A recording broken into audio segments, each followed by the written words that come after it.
Hello everybody and welcome. My name is Alex and today we're going to look at Verdun. Now, Verdun is a first-person shooter set after the Battle of Verdun, or at least the game is taking place then, but it was based after it. Now, this game is made by Black Mill Games and they have not created any other game besides this. Now, the interesting point is that this development team, they only have 3 people within their development team. And I don't know if many people know this, but obviously especially indie game development teams don't necessarily just work on the game. People have jobs outside of being an actual developer to fund the game and to obviously, fund their own living. So they don't spend 100% of their time developing this game, and I have to say, for 3 people, this game is amazing, and what they've created is absolutely fantastic. Now, I'm going to tell you a little bit more about Verdun as you watch the gameplay in the background. So, Verdun is obviously a first-person shooter, as you can see, set in World War One. Now, all the maps, I think 4 of them at current, there's 3 or 4, and they're all based after actual locations of the actual battles that took place. They're all historically correct. And this game aims to give you a feel of actual trench warfare, and of which I think it does quite well, considering when you create a game you have to take into account all kinds of considerations about gameplay and how people play the game, and you need to find the right balance between making the game fun and making it realistic to whatever degree you want it to be at. Now, in Verdun there are 2 game modes currently. There is Rifle Deathmatch, which is another word for free-for-all.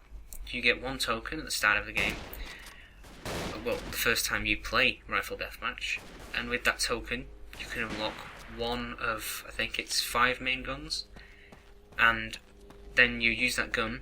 The more you use the gun, the more kills you get with it. You level the gun up, and you unlock a bayonet or a scope for it. I imagine they're going to add a lot more attachments to it, because I'm going to stress right now that this game is in beta, and I have got this on early access, so if anybody wants to play this, just head over to Steam. It was Steam greenlit, and it's succeeded, so you can go ahead and go on Steam, and it's £10.49 in pounds. I'm not sure what the US equivalent would be, but it's cheaper now because it's early access, and I recommend getting it now because from what the developers have said, there are going to be some nice updates, which I think is well worth the money, especially with the gameplay you see in the background. It's definitely worth the price. So, the other game mode is called Frontline. Now, this is Team v Team, which was the French versus the Germans, and it is basically a domination kind of game mode. You're there to cap different sections, like push forward, you're pushing the front line forward, and the Germans are trying to keep you back, or vice versa. And whoever has the most sectors at the end of the game wins the round. And I think there's 4 rounds, depending if it's not a tie, and there has to be like an overtime match. So the combat itself is very different in free for all than it is in Frontlines, because in free for all you are obviously on your own, running around with whatever weapon you choose, and you're killing everyone and gaining points for it. Where in Frontlines you can do the same thing if that's what you want, but it requires a lot more teamwork to actually play the game as it should be, and to actually be successful at the game, I suppose. Now, when you join a Frontlines, you join one of squads. It pits squad v squad, so you might be waiting in the lobby for 10 minutes while the Germans form another squad of people who want to be on the Germans, and then it'll put both squads into a game. Now, when you're in this squad, there's 4 people per squad, and there are 4 different slots, 4 different roles you can play within this squad. They all have, I'd say at the minute actually, there are only a few roles which actually stand out from any of the others. but obviously this game is open to improvement, and which it will be. Now, depending on what role you are, depends on what you do. Obviously, you can be like a sniper, which is quite obvious what that does. You can be a machine gunner, so you can lay down support for your advancing fellow troops. You can play as the standard rifleman, where your job is to basically just pick people off, and charge when ordered, charge straight in there. And then you've got like the kind of the commander, who has a pistol and can call in a mortar shot, and has like a charge command ability where he can blow a whistle, and then that signals everyone now is the time to charge, and hopefully take over the next section. Now, there are what was recently added actually are like specialty factions. So not factions, sorry, special groups, like the special forces of the Germans and the special forces of the French.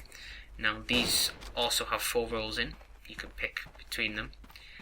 You've got a sniper, and you've got like a grenadier. They've all got different names depending on what they were in World War One, but I'm not aware of those names, nor would I try and pronounce the German names for them, because I'd just massacre them terribly. So normally I play as the French.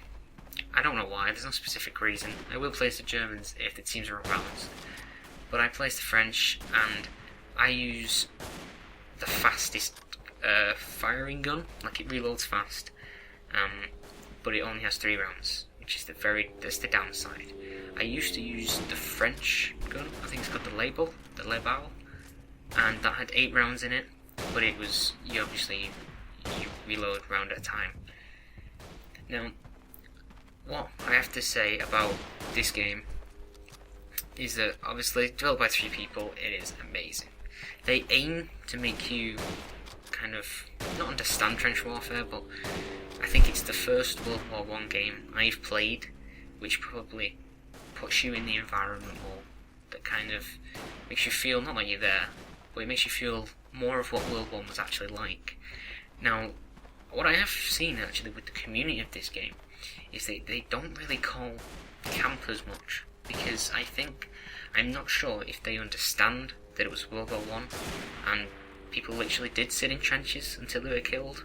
I'm not sure if the community understand that, or maybe it's just a mature community, but you don't get called a camper if you stay in one place. Obviously there are some people, you always get that guy who always wants to do it. So personally, my playstyle is it varies. If I'm playing front lines, I can get positions on the map where I can just lock it down and just stay there all day. But whereas if I play free for all, I kind of just want to run around, because you're always gonna get like shot in the back, or you don't particularly know where the enemy's gonna come from. So that kind of concludes it. I hope you guys go and check it out, and I hope that you enjoy it and I've introduced you to something new. Please subscribe and like the video. Please leave me a comment if you've tried it, and I'll see you guys next time for some more. Peace.